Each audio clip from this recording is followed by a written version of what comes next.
All right, hey you guys. Okay, so this is a new video. This is actually a 2024 edition video. So today we're on 2.1 day 3. We skipped day 2. I guess it's not something that you're going to be tested on the AP test. So if you're not going to be tested on it, you don't really need to teach it. Anyways, oh, my dog wants to get up on my lap. Okay, sorry about that. Okay, so here we go. 2.1 day 3, limits analytically. Most of the time, you can find the limit of a function by using direct substitution. And so that's what we're going to start with. And actually, at the end of last school year, end of Enhanced Math 3, we did learn and use direct substitution. We were in the limits unit. So here we go. So first of all, letter A, we're going to find the limit as x approaches 2 of 3. So first of all, there's no x value to substitute the 2 in for. So what does that mean when there's no x to substitute in? There's no x. What do we do? So what does it mean when we have an equation y equals 3? Because that's the function, y equals 3, since it's the limit of 3. So y equals 3, we have to remember, is linear. It means that it's a line that goes through the y-axis at a value of 3. And it's not just any kind of line, and the only kind of line that can go through only the x-axis or the y-axis there at 3 is a horizontal line. So anytime you have y equals a number, it's a horizontal line. So that means if I'm trying to find the limit as x approaches a 2, that means I'm up here. As I approach 2 from the left and from the right, I'm arriving at the same spot, obviously, because they're all going to be at that same spot. Remember, the limit is the y value, so the limit is 3. So pretty much, to quickly look at those, the rule of thumb is if it's just a number, if it's just a constant, then that's the limit, because that's what it's going to be for every x value. All right, and so there's the first one. So next, letter B, it says the limit as x approaches 2 of 4x squared plus 3. Well, we're going to directly substitute in that 2 for the value of x in that expression. So remember when we plug stuff in, we put parentheses around it. So 4 times 2 squared plus 3. Sorry, I'm left-handed. My left-handedness will get in your way a lot of the time, but I try to remember to give you time to see. So by order of operations, we need to take care of that exponent first. 2 squared is 4, so now I have 4 times 4 plus 3. The parentheses are acting as times. So now 4 times 4 is 16, 16 plus 3 is 19, so the limit is 19, and that's letter B. Okay, on to letter C. Well, this time it's the limit as x approaches c of 2x squared minus 3x minus 7. So now we're going to take that c value and we're going to directly substitute it in for all the x's in the expression, which means all we're really doing is rewriting the expression with c's instead of x's. So that means it's just going to be 2c squared minus 3c minus 7. And sometimes that's going to be the answer. Sometimes it won't be just a number, it might be an expression, and we got to be okay with that. It could happen. All right, letter D. So on this one, it says we're finding the limit as x approaches 5 pi over 3 of the cosine of x. So we need to directly substitute in 5 pi over 3 to replace that x. So we're really trying to find what the cosine of 5 pi over 3 is. And you should be thinking of some memories. It wasn't that long ago when we learned about the unit circle, my favorite. It might not have been your favorite, but you need it, okay?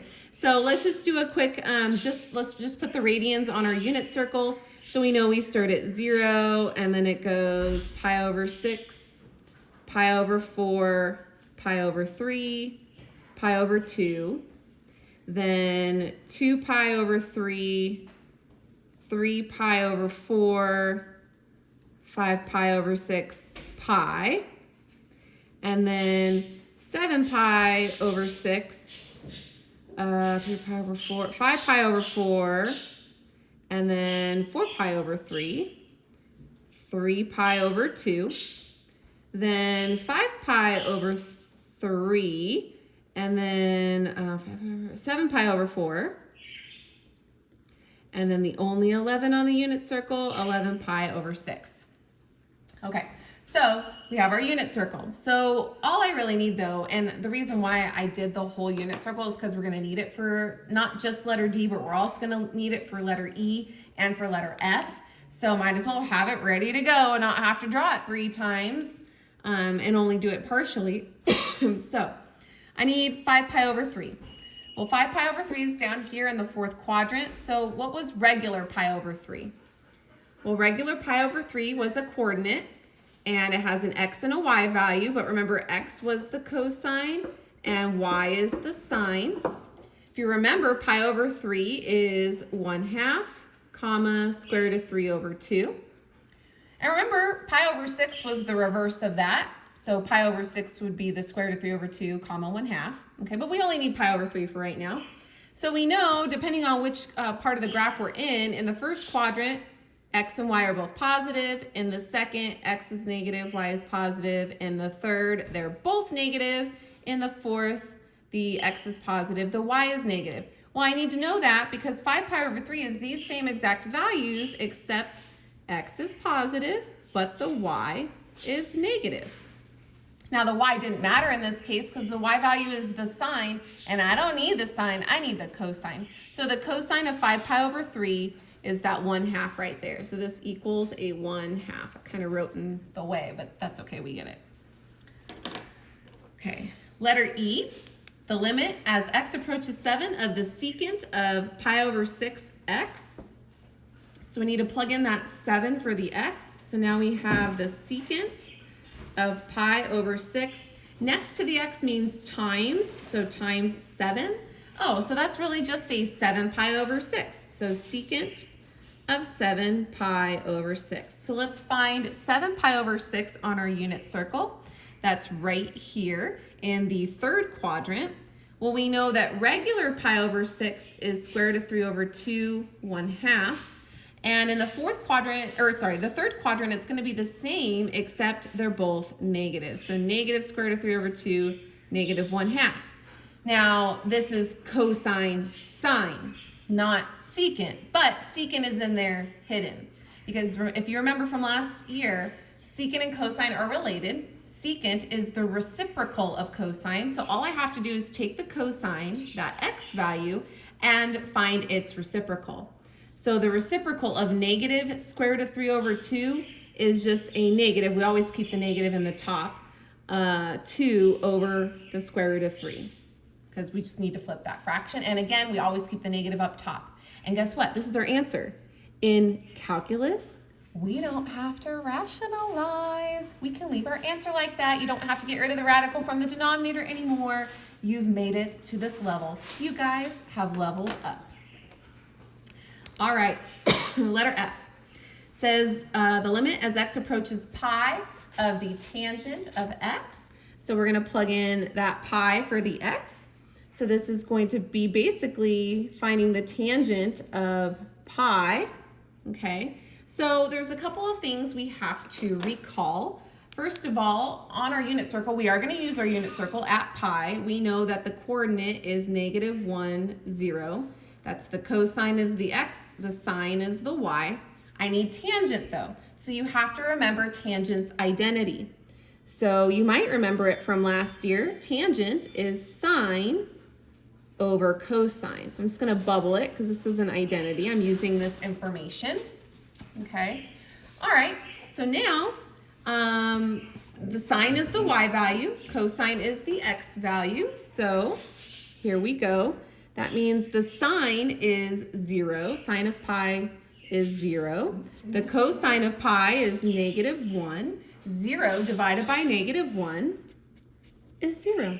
It's okay to have 0 in the numerator. It's just not okay to have 0 in the denominator. Alrighty, so there is that. And those are our direct substitution examples. On to the next set. And this is the cancellation technique. So we use the cancellation technique if the direct substitution technique doesn't work. So, and sometimes it won't work. So what we have to do to combat that is to try factoring and canceling first and then directly substitute. Okay, so that's what we're gonna do. So what I mean by that is when we know that the direct substitution isn't gonna work, it's because something is making it undefined, but that doesn't necessarily mean the limit is D&E, does not exist. So we have to make sure that we're fully checking that before we say D&E. None of these, by the way, are D&E. But if you look, these are all fractions. And here's the problem. If I were to take the 1 and directly substitute it in just in the denominator, what's going to happen? I'm going to get 1 minus 1 is 0. We are never, ever, ever allowed to have 0 in the denominator. So we have to watch out for that. So I can't directly substitute that right now. In letter B, same thing. If I plug in a 1 for the x there, 1 to the 6th power, 1 times 1 times 1 times 1 times 1 times 1 is 1. And then 1 minus 1 is 0. Again, I can't have 0 in the denominator, so I can't directly substitute and get a limit answer right away. On this one, same thing. If I substitute in that -3 for x, -3 plus 3 is 0, can't have 0 in the denominator. So these are the cases where direct substitution doesn't work at first. So we have to use this cancellation technique to figure it out. Okay, so first things first, we need to factor in order for something to cancel. But here's the thing, you guys. If you look at the denominator, that x minus 1 in this first problem is the problem. Because if I plug in a 1 for x, 1 minus 1 is 0. I need that x minus 1 to cancel. So we can kind of use a guess and check method to factor instead of product sum like we learned last year. And you can still use product sum, and there will be times where you will use product sum. But because we know that one of the factors has to be x minus 1 because we need it to cancel, we can assume that one of the factors is x minus 1. Okay, because we're going to need it to cancel. So then we can use the guess and check method to figure out the first factor. Well, we know to get an x squared, I need x times x. To get a -2, I need something times a -1. Well, this one already has my negative, so that means that this must be a +2, because 2 times -1 is -2. If you're ever not sure, you can always multiply this out and see if you land at the original expression. X times x is x squared, x times -1 is -1x, 2 times x is a 2x, 2x minus 1x is that 1x there in the middle, and 2 times -1 is -2. So it checks out. Perfect. Okay, so now the problem is gone. We got it to cancel. So there's our cancellation technique. So now we have no problems substituting in that 1 for the remaining x. So now it's just 1 plus 2, which is 3. So the limit is 3.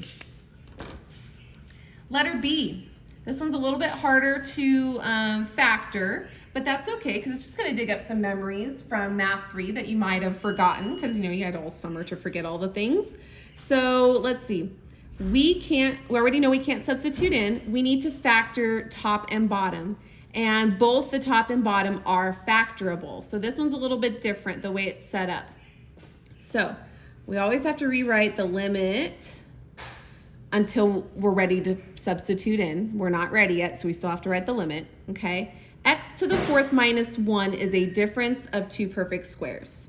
Because x to the 4th is a perfect square, difference means subtraction in math, and 1 always is going to be a perfect square, perfect cube, perfect whatever you want it to be, because it's just a 1. So we know when we have a difference of squares, we're going to have the same stuff inside, one with a plus, one with a minus.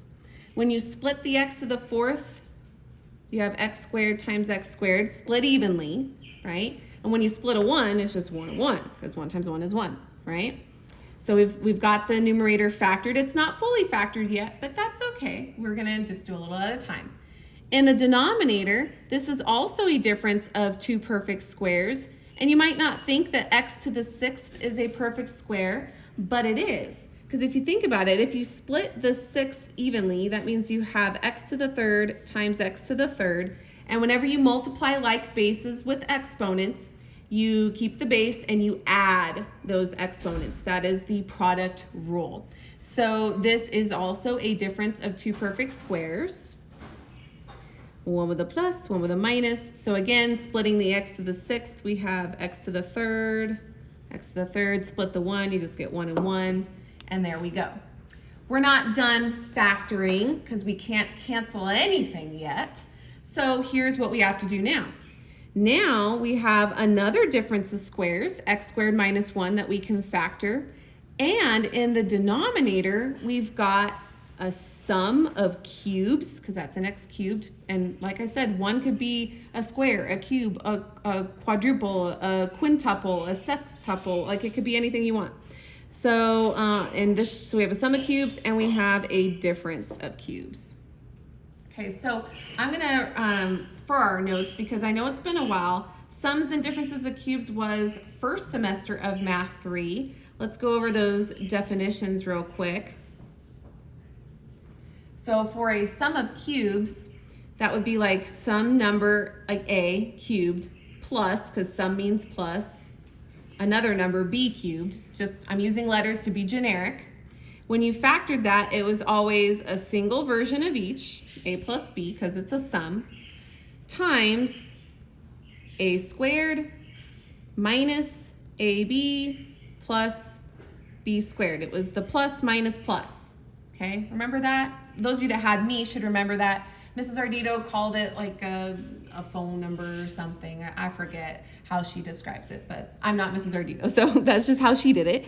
And then we've got a difference of cubes, okay? And that would be the same thing except a cubed minus b cubed, and that would factor down to, it's a difference, so the singular version, a minus b, and then a squared plus ab plus b squared, the minus plus plus.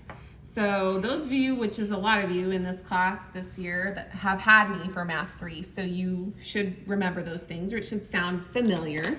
You might not totally remember it, but that's okay. You just gotta, the only way to know is to keep practicing.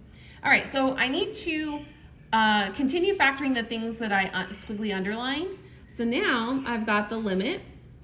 As x approaches 1, I still have to write that because I wasn't able to cancel anything out and plug anything in yet. That sum of squares, I can't factor that, so that's just stuck the way it is. But this one, remember, it factors down to two binomial factors, one with a plus, one with a minus. Split the x squared, split the 1, so you get x plus 1, x minus 1. In the denominator, there's our sum of cubes, so we know that that's going to be excuse me, a binomial and then a trinomial. I need some water. So the singular version of x cubed and 1 would just be an x and a 1.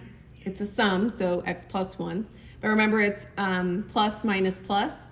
So then it will go x squared minus x times 1, which is just a 1x, plus 1 squared, which is 1.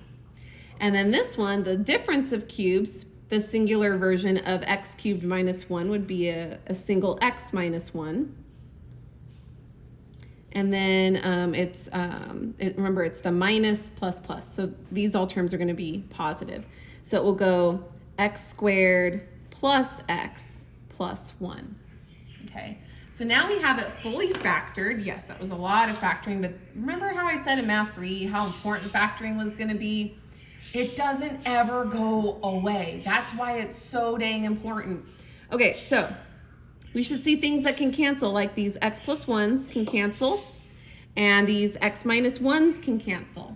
So we got stuff to cancel. That means we are now allowed to substitute in that 1 for all the x's. Remember, you got to plug it into all the x's there. You can't just choose which ones you want to plug into. If there's an x there, you got to replace it with that limit number.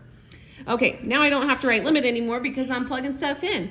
So all I have left in the numerator is x squared plus 1. So now that's going to become 1 squared plus 1.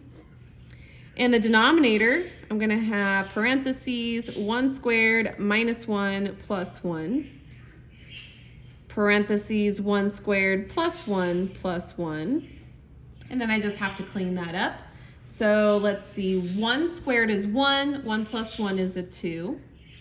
1 squared is 1, 1 minus 1 is 0, 0 plus 1 is a 1. 1 squared is 1, 1 plus 1 plus 1 is a 3. So 1 times 3 is 3, so that's 2/3. And that's the limit. So yeah, that one was harder because there's a lot of factoring that we had to do, and that factoring was things we had to dig up information on. But yeah, factoring never ever goes away.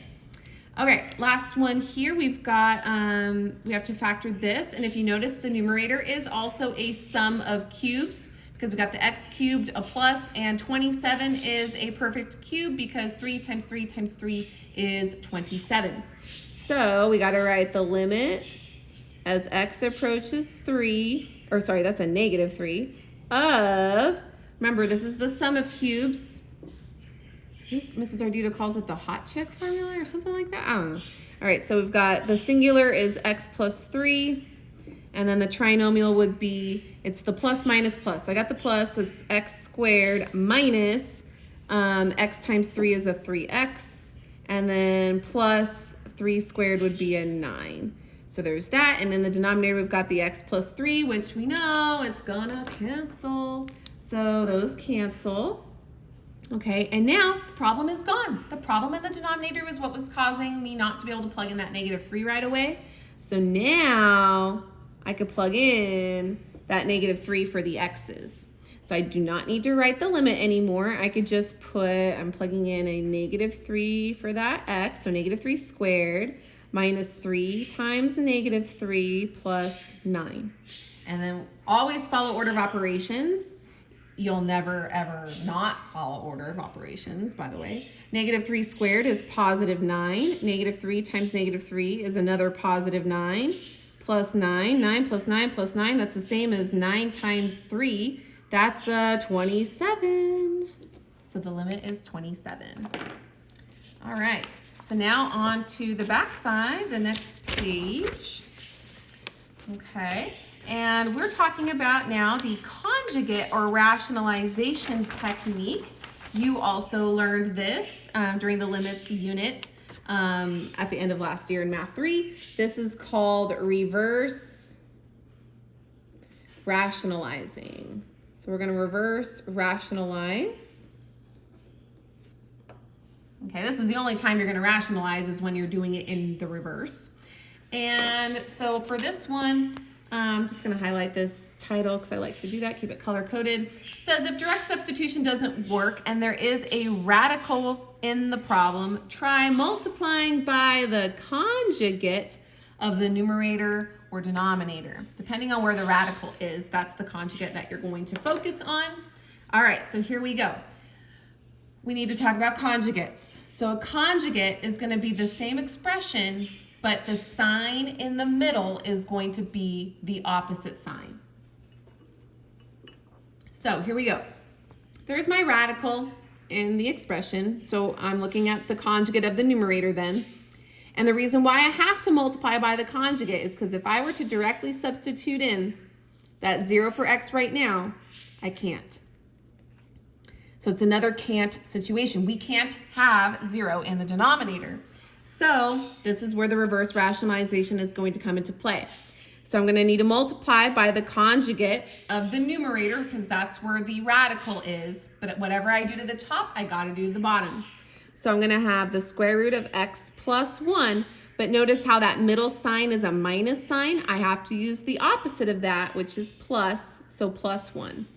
So I'm multiplying by the square root of x plus 1, top and bottom. X square root of x plus 1 plus 1. Sorry, I didn't say it twice. Okay, there we go. So now we have to remember what it means to multiply by conjugates. So I'm just going to take a Post-it here and I'm going to show you a quick little example. So let's say that I had x plus 4 times x minus 4. That would be the factored form of a difference of two perfect squares, right? It would be x squared minus 16.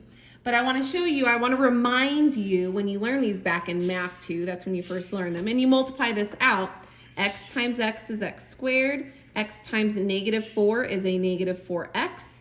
4 times x is a positive 4x, and 4 times negative 4 is negative 16.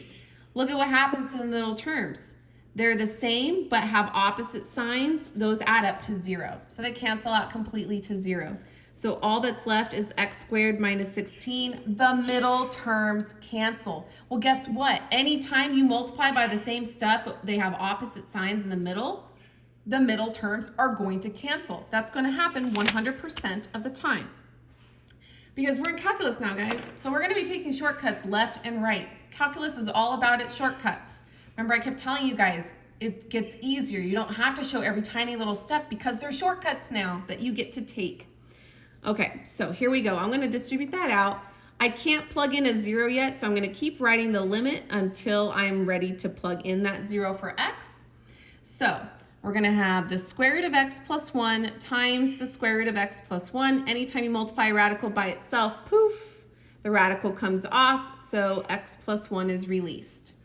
Then the square root of x plus 1 times 1, and then negative 1 times the square root of x plus 1. Remember, the middle terms cancel. So we don't even really need to go through the middle terms if we know that they're going to cancel. So the shorthand version is just multiply the first terms together and the last terms together because the middle terms are going to cancel.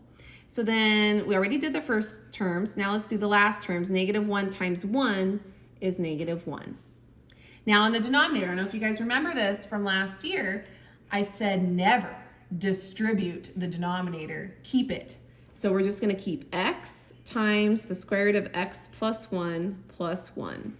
Keep that junk in the trunk, pretty much, okay? All right, here we go. So in the numerator now, 1 minus 1 is 0, so those canceled out to 0. And these x's are going to cancel out. Boom, boom, it turns into a 1. When they divide out, it turns into a 1. When they cancel out by adding or subtracting, they turn into a 0, okay? All right, so my problem in the denominator is now gone. So we can now substitute in that 0 for the x down there. So now I don't need to write limit anymore. In the numerator, all I have left is a 1. In the denominator, I'm going to have the square root of, got to plug in the 0 for x, 0 plus 1, and then this plus 1 outside of the radical. Well, 0 plus 1 is 1. The square root of 1 is 1. 1 plus 1 is 2. So that's a 1 over 2. So the limit is 1/2. All right, let be. The limit as x approaches 16 of 4 minus the square root of x, all over x minus 16. Again, if I were to plug in a 16 for x right now, 16 minus 16 is 0. I can't do this. So I have to reverse rationalize because this is not a factoring problem because of that radical in there. So we got to reverse rationalize. So here we go. The conjugate of the numerator, because the radical is in the numerator, I got to use the numerator's conjugate. I got to multiply by same stuff, but instead of the sign in the middle being a minus sign, it needs to be a plus sign. So it'll be 4 plus the square root of x that I have to multiply to the top and to the bottom. Okay, remember the middle terms are going to cancel. I have to still write the limit as x approaches 16 because I can't plug in 16 for x yet. All right, so when I distribute the first terms together, 4 times 4 is 16. Remember the middle terms cancel, so all I have to do is multiply the last terms together. Negative times positive is negative, and the square root of x times square root of x, poof, the square root comes off, x is released, so it's 16 minus x. Remember, in the denominator, we are not going to distribute, but because x minus 16 is a group, I have to group it in parentheses times the other group, 4 plus the square root of x. Okay, so as we're looking at this, you're like, but Mrs. Garcia, something should cancel. The x minus 16 in the denominator should cancel. Well, doesn't the numerator look awful close to x minus 16? It's so close. If that x were positive and if that 16 were negative, it would cancel. So here's what we need to do. This is a case where we are going to actually be factoring a little bit. in a problem along with reverse rationalizing. If I factor out a -1, it's going to change the signs of both of those, and then I can do it. So let's do that. That's a trick that we've done before in Math 3 many times. We're manipulating it in our favor, but we're doing it mathematically properly, mathematically correctly. I don't know, something like that. All right, so if I want to make it look like this, that means the x needs to go first. So I want to factor out a -1 from this whole thing. I'm going to start with the x. If I divide out a -1 from the x, that leaves me with a +1. And if I divide out a -1 from a +16, that leaves me with a -16. So when you divide out a -1, when you factor out a -1, it changes the signs of the expression to their opposite. All right, so now I've got what I need. I'm just rewriting the denominator now. So now I can see that x minus 16 really is going to cancel like I need it to, and now I can plug in that 16 into the remaining x. So I'm going to have -1 in the top, all over 4 plus the square root of 16 in the bottom. And then I just got to simplify. The square root of 16 is 4. So this is -1 over 4 plus 4. 4 plus 4 is 8, so this is -1/8. And there it is. Easy peasy. All right, what color have I not used yet? I've used green, I've used pink, I've used yellow. Oh, I don't have another color, so I guess I'm back to green. So the common denominator technique. This is another technique that we also learned back in Math 3 at the end during the limits unit. So it says, if direct substitution doesn't work and there is a complex fraction, try getting a common denominator, a CD. Okay, so we've dealt with complex fractions back in first semester Math 3, and then we dealt with them again when we got here to our limits unit at the end of Math 3. So here we go. Again, if we were to plug in that 0 for x in the denominator, we're in trouble. We're going to get a 0 in the denominator right away. It's not going to work. So we need to simplify this so we can get that x to cancel, because that's the problem in the denominator. So here's what we're going to do. 3 plus x is one of the denominators. 3 is the other. So to make them have something in common, to make them have the same denominator, I'm going to have to multiply them together. So 3 plus x is missing a single factor of 3. So I'm going to need to multiply that by 3. But whatever I do to the bottom, got to do to the top. The 3 denominator is missing the 3 plus x. So I need to multiply that by 3 plus x. But again, whatever I do to the bottom, I got to do to the top. Okay, so let's rewrite this. We have to write the limit as x approaches 0 because I can't plug in the 0 for x yet, so I still have to write the limit. And now I have got my common denominator. We're going to be able to subtract these fractions. So when you fully subtract the fractions, the denominator stays the same. It's going to be the common denominator 3 times 3 plus x. Those are the two factors that we're going to have together in the denominator because that's the common denominator. And now in the numerator, we're going to have 3 times 1, which is 3, minus 1 times the quantity 3 plus x is just the quantity 3 plus x. Keep it in parentheses, because if you know me, you know what I'm going to say next. What's the next step going to be there with that minus sign? And you should be saying distributive property, Mrs. Garcia. Oops, I wasn't done with that pen. And then the denominator is x. Okay. So now we still have the x, we can't cancel it out yet, but just like I was just saying, we can distribute that negative and clean this up a little bit more. So still have to write the limit as x approaches 0. And now we have in that fraction 3, a negative times 3 is -3, a negative times x is -x. All over, I'm just going to keep that in factored form, 3 times 3 plus x, and then all over x. And here's what we've got going on next. So now, 3 minus 3 is 0. Those cancel out to 0, okay? So still the x in the bottom has not canceled yet, but remember, when we're dealing with fractions and we have a fraction divided by, let's make this a fraction. A fraction divided by a fraction, we usually change out that middle fraction bar for the divide symbol. Well, you guys might already know where I'm going with this. I'm going to say my rhyme. Dividing fractions is easy as pie. You flip the second and multiply. So the first fraction is going to be the numerator one, negative x over 3 times 3 plus x. But when I flip the second and multiply, when I flip the x over 1, it becomes 1 over x. And now we can see that that x is going to cancel. Right? The negative is still out front of this one, but these x's cancel. They cross cancel. Okay, well now the problem is gone. So now we can substitute in that 0 for the x. So we don't need to write limit anymore. So in the top, remember we still have to multiply. A negative times 1 is negative 1 over 3 times 3 plus 0 times a 1 isn't going to change anything. So there's our denominator. 3 plus 0 is 3. 3 times 3 is 9. So this is a negative 1/9. And that's everything, you guys. So to recap what we've gone over today, pretty much this entire lesson was review from the limits unit last year in Math 3. There really wasn't anything new here at all. You've all seen it. You were all tested on it.